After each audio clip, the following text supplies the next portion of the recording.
За тэгж яагаад сошиал медиад шилжлээ тийм үү? Сошиал медиад шилжээд хэдэн жил явлаа. Ингээ сошиал хүн болгон сошиалтай болоод бүх юм сошиалаар явдаг боллоо. За тэгж явж байгаад ерөөхдөө блогийн ирэн унсан. Тэгж явж байгаад ньюслетерийн ирэн залгачих шиг боллоо. Ер нь хэдэн жилийн өмнөөс одоо цахим шуудан тий. Яг имэйлд нь тухайн бичээч сэтгүүлч хүн уншигчдийнхаа имэйл рүү шууд хүрнэ гэсэн үг.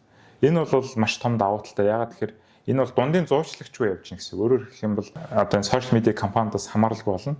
Сошиал медиа орох шаардлагагүй цагаан хэмнэнтэй сатарахгүйгээр мэдээ. Тэр утгаараа энэ бол маш хүчтэй одоо сувг барууны шилдэг бичээч нар сэтгүүлч нар тий.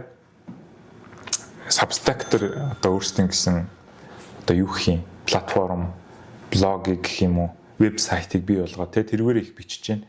Тэгээд Substack яг юугээрээ ялгарч гарч ирсэн бэ гэхээр нөгөө уншигчдаасаа амархнаар төлбөр авах боломжийг бий болгож өгснөөрөө маш том давуу талтай. Ялангуяа Medium-аас тэгж их ялгарсан гэж боддیں۔ Тэгээ Medium бол бас нэг тиймэрхүү санаатай байсан шүү дээ. Ерөнхийдөө блогчд бичдэг хүмүүсийг одоо нэгтгэх тий. Тэгээд